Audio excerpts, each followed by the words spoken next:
प्रेम भरा प्रणाम। आत्मज्ञान का कौन अधिकारी है? सुनिए ध्यान से। इसके 5 पॉइंट है। पहला पॉइंट है धर्म, दूसरा पॉइंट है इंद्रियों का संयम, तीसरा पॉइंट है मन का संयम, चौथा पॉइंट है सत्संग, पांचवा पॉइंट है संतों का संग। जिसमें ये चीज है वो आत्मज्ञानी का अधिकारी है। ये मैं आपने खोल कर बताऊँ। धर्म क्यों है? अपनी गृहस्थी का, अपने माता पिता की सेवा करना, सास ससुर की सेवा करना, पति को भगवान मानना, पति की सेवा करना, बच्चों की सेवा करना। अगर कोई बड़ा धमका दे है तो समझो कि उनका हाथ हम पर धमकाने का बुरा न माने। छोटों को प्यार दे। अगर छोटे गलती कर रहे हैं तो उनको भी समझाएं, धमकाएं ना, अपना धर्म निभाएं। बड़ों की सेवा करना ही अपना धर्म है। और गृहस्थी में रह के रामायण का पाठ, गीता का पाठ, पितरों का अमावस के दिन करना और कुल देवी का जो गृहस्थी में है, ये अगर आप धर्म निभाओगे तो आप पहले पॉइंट में पास हो जाओगे। दूसरा पॉइंट है इंद्रियों का संयम। आप इंद्रियों में फंसे रहते हो। क्या है ये? 5 कामेंद्रिय हैं, 5 ज्ञानेंद्रिय है, एक मन है। 5 जो हैं क्रिया, जो 5 ज्ञानेंद्रिय हैं वे हैं रूप, रस, गंध, स्पर्श, शब्द। इन्हीं में फंसे रहे हैं सब।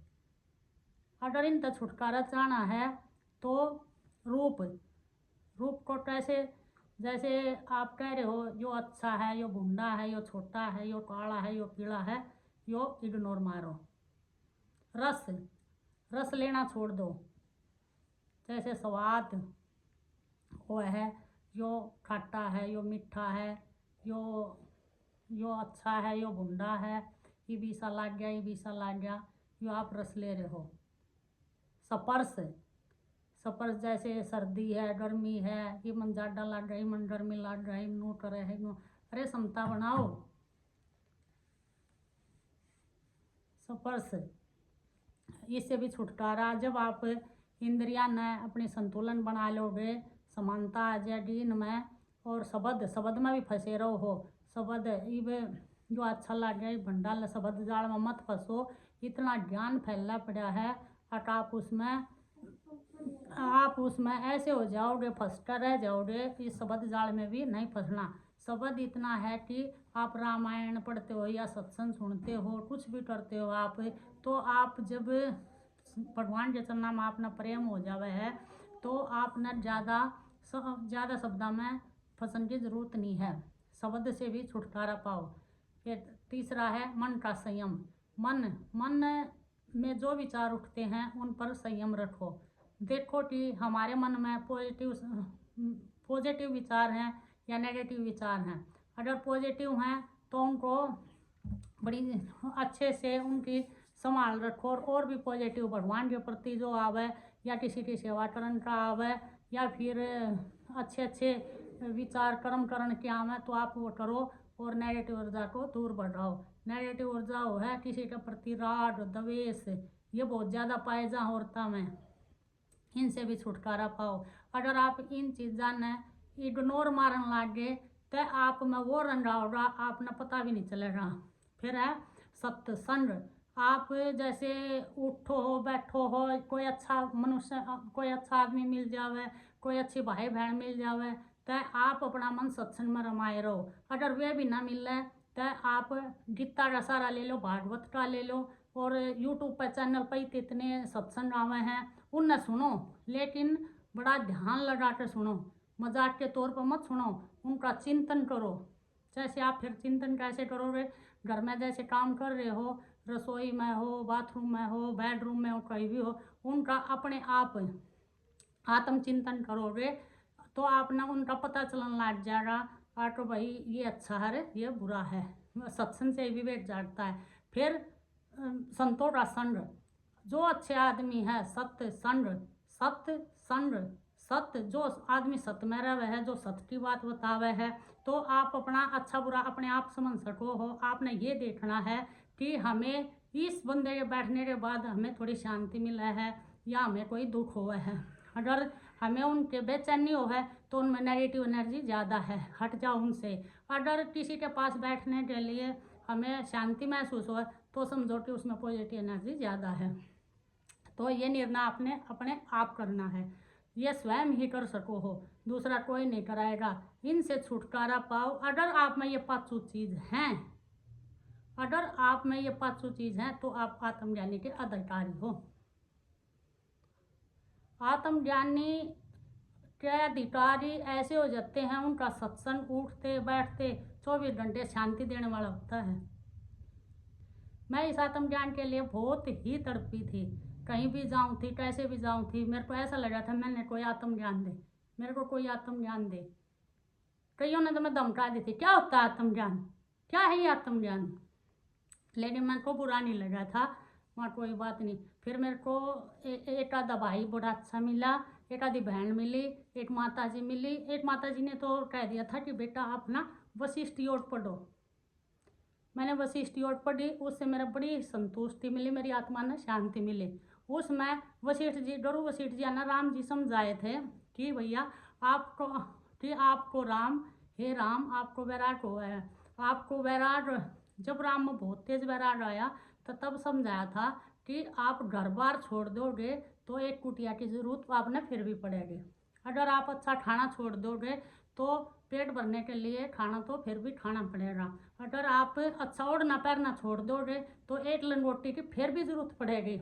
अतः जिसकी जहाँ जैसी स्थिति है वहीं संतुष्ट होकर है, आत्मा में रमण करो।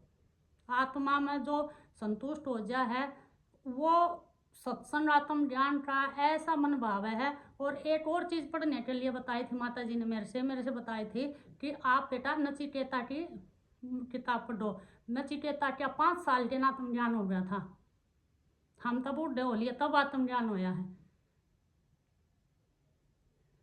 और किसी ने तो होता है तो नहीं आत्म ज्ञान, पता ही नहीं चलता किसी ने तक है या है क्या चीज़। पहले तो मैं भी सोचा अरे शुरू से ही पैदाइश से ही मेरे को आत्म ज्ञान था, मैं वैसे दुखी हो ही रही, लेकिन कोई बताने वाला नहीं था, समझाने वाला नहीं था।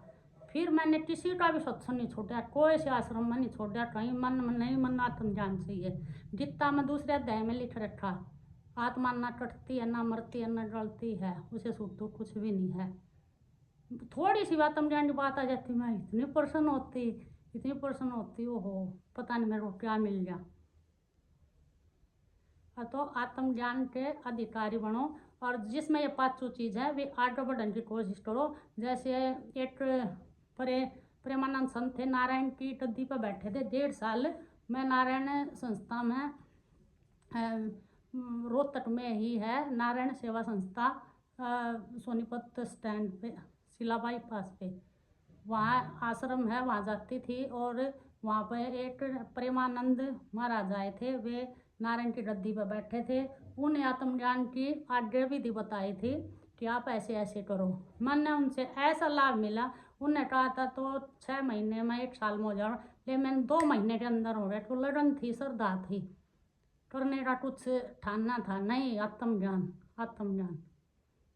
पैदाइश से आत्मज्ञान था। हर एक चीज़ को मैं देखती थी अपने हट भाई नहीं मेरे को तो आत्मज्ञान चाहिए। कई तो ऐसे ज़बरदस्त धमकाते थे मेरे को, लेकिन मैंने क्या किया कि जो बाहरी व्यवहार है वो सब न दिखेगा, लेकिन अंदर मैंने अपना काम बना लिया। मेरा काम, जब मैं आत्म तत्व में रही तो मेरा काम ही राम बन गया। अगर जीव भाव में रहती तो मेरा राम भी काम बन जाता। तो आप आत्मज्ञान में उतरिए, आत्मज्ञान को समझिए। आत्मज्ञान इतनी संतुष्टि लाभ है, इतनी संतुष्टि लाभ मैं बता नहीं सकती, मैं ये व्याख्यान नहीं कर सकती। और इसकी जिसमें 5 पॉइंट है, मैं आगे वीडियो भी बनाऊंगी इसकी, उसे क्या करना चाहिए। जो मेरे साथ रहेगा वो इस चीज़ का फ़ायदा उठा सके। क्यों, संग में तो रहना पड़ेगा। 2-4 दिन के सत्संग में ही आपने पता चल जाएगा कि आत्मज्ञान हुआ क्या है।